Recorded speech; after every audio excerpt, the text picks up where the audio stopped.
Let's pick up some phone calls here. Ivan in Phoenix, Arizona. Hey, Ivan, thanks for listening to 1480 AM. What's up? Hey, Tom, thank you so much. Man, been a long time listener. Love your show. Thank you. It's my first ever calling. And Well, I actually got in. I'm shocked. Yeah.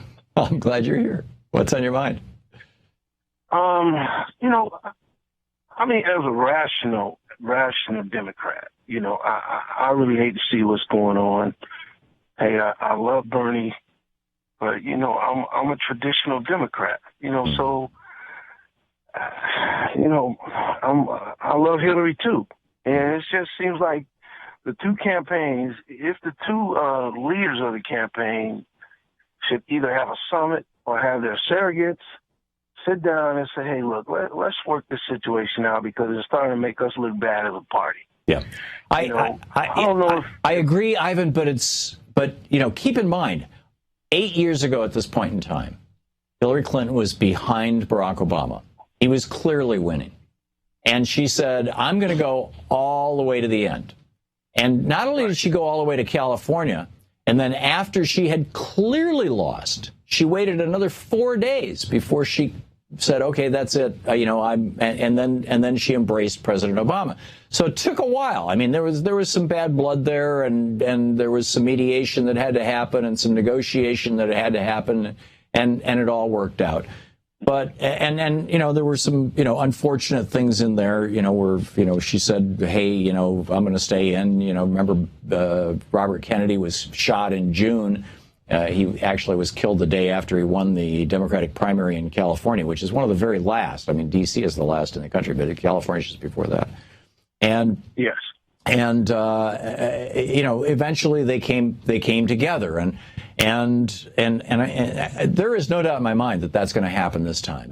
Senator Sanders has made it very clear from the get-go that that's what he's going to do.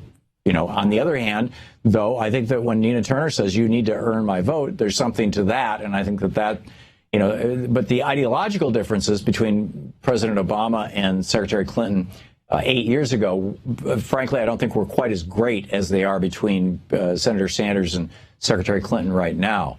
And so it's going to be real interesting to see how that all gets negotiated, and that's why I've been tossing out suggestions here, like right. But go back to you, Ivan. I'm sorry. And I agree with you totally on that. I guess what I'm saying is that meeting you're talking about is going to happen, but through the pain of this. Yeah, but it's going to happen in a couple of weeks. We're both going to have to deal with at least, this is what, May 18th. We're going to have to deal with at least 3 or 4 more weeks of this kind of stuff. I mean, it's just, we're going to have to grit our teeth and go through it because it's, both campaigns are going to take it all the way to the end. I understand, and believe me, I do not have a problem with either of those campaigns going all the way to the end. But it's how we get to the end. That's what I'm concerned about. Yeah. Not so much if they go to the end, but how do we do it? Is it, yep. Is it going to be, we can kiss and make up later, but what about now? Yeah. And I just think what happened in Nevada, Bernie lost that state. I mean, how can you come in and decide you're going to muscle your way into winning that state? Yeah. And it just seems like, it's wrong on both sides of this issue, and nobody can take the high ground on this.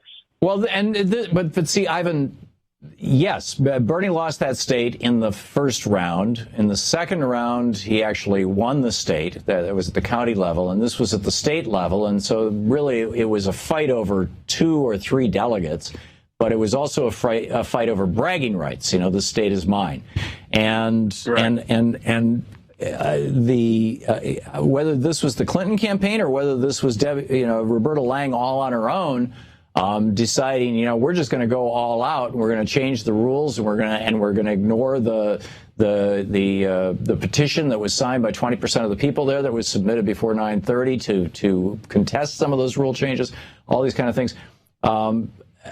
It was extremely unproductive, shall we say. It was extremely unproductive. I think they ought to eliminate caucuses. I'm with you. And work with. I'm with you, Ivan. They should not even have caucuses. Yeah, this is a straight up or down vote. Yeah. It's over with. Yeah, primaries. Yep. I'm with you. Caucuses can be manipulated too much. Sure.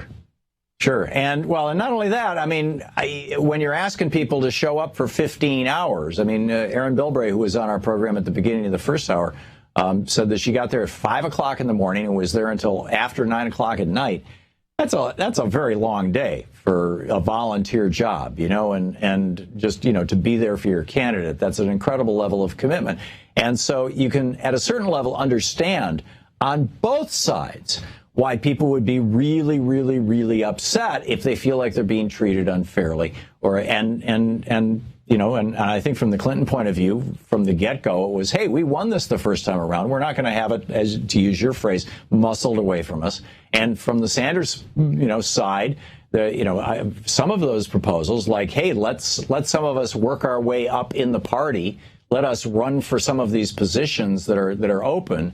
No, we're not going to let you do that. That just completely made my brain go tilt. All right. Right. We need to be bringing these young people in. We need, the people that Bernie Sanders has energized. The Democratic Party has to figure out a way to how to hold on to, not push them away. Well, it's going to be a heck of a lot of kissing and making up here real soon. I think now that I could be wrong on this, and I hope I am, because it's just crass politics. But I really think that one of the reasons why this Nevada thing got churned so intensely in the news cycle for 2 days was that someone in the Clinton campaign thought that this would work to their advantage in Kentucky, and it might have. Who knows? It looks to me like everyone is starting to back off now, and boy, would that be nice. And let's, like when I said on Monday, let's put this behind us. I'm going to say it again. Only this time I really mean it. Let's put this behind us. Let's learn some lessons from this. Let's grow up. Let's come together. And if anybody is calling anybody with threats, let's nail them. And I don't mean necessarily send them to jail, but out them or whatever. It's just not right. And if it's a real threat, send them to jail in a heartbeat. Thank you so much, Tom. You are the smartest man on the radio. Well, and that's what I tell everybody, that I tell people about you all the time. Thank you, Ivan. You got to listen to this man. I appreciate your kind words. Thank you very much. And thanks for listening there in Phoenix on 1480 AM. We're really glad to have that radio station back on the air. Thanks a lot, Ivan. We'll be back. It's 15 minutes past the hour.